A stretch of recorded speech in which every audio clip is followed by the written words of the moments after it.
Hello all, welcome to రాణి అమ్మ kitchen. ఈరోజు రాణి అమ్మ కిచెన్లో పులిహోర పులుసు చేసుకోబోతున్నామండి. చాలా ఈజీగా చేసుకోవచ్చు. మనకు కావాల్సిన పదార్థాలు పచ్చిమిరపకాయలు, ఎండుమిర్చి, అలాగే కరివేపాకు, జీలకర్ర మెంతుల పొడి, మిరియాల పొడి. ముందుగా మనం ఒక 100 గ్రాముల చింతపండుని నానబెట్టుకొని గుజ్జు తీసుకొని పెట్టుకోవాలండి. ముందుగా స్టవ్ మీద ఒక గిన్నె పెట్టుకొని ముందుగానే తీసి పెట్టుకున్న చింతపండు గుజ్జు యాడ్ చేసుకోవాలి.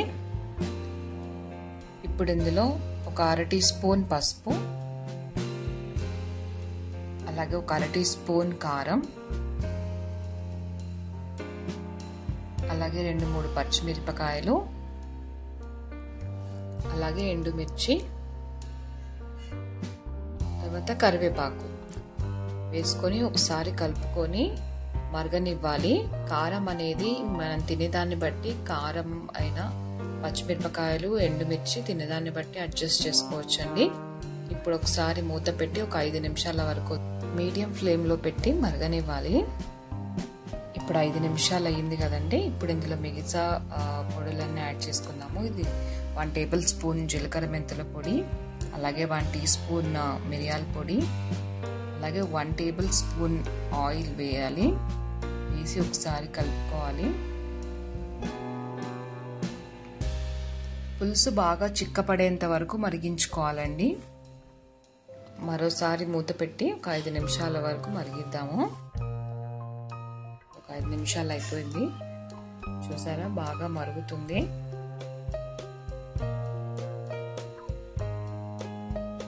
సో ఇప్పుడు ఇందులో మనం రుచికి సరిపడా ఉప్పు వేసుకోవాలి.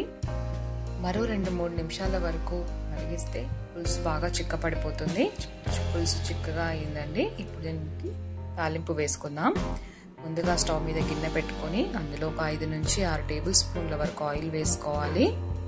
అలాగే 1 టేబుల్ స్పూన్ ఆవాలు, టేబుల్ స్పూన్ మినపప్పు, టేబుల్ స్పూన్ శనగపప్పు, అలాగే కావలసినన్ని పల్లీలు, టేబుల్ స్పూన్ జీలకర్ర, 2 పచ్చిమిరపకాయలు. కాస్త వేగాక ఎండుమిరపకాయలు వేసుకోవాలి. అలాగే కరివేపాకు. ఇప్పుడు ఇందులో కాస్త ఇంగువ, అలాగే 1/2 టీ స్పూన్ పసుపు కూడా యాడ్ చేసుకోవాలి. అంతే అండి, తాలింపు రెడీ అయిపోయింది. ఇప్పుడు మనం రెడీ అయిన తాలింపుని పులుసులో వేసేసుకుందాము.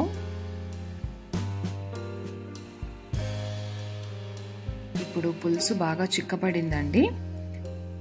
స్టవ్ ఆఫ్ చేసి పులుసులోకి తాలింపు వేసేసుకుందాము.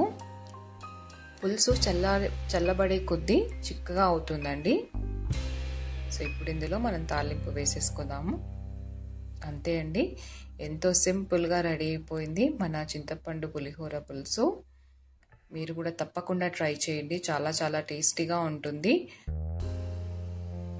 ప్లీజ్ సబ్స్క్రైబ్ టు రాణి అమ్మ కిచెన్ అండి. And don't forget to like, share and comment. మీరు సబ్స్క్రైబ్ చేసుకొని లైక్ చేయడం వల్ల మాకెంతో ఎంకరేజింగ్గా ఉంటుందండి. Thank you all.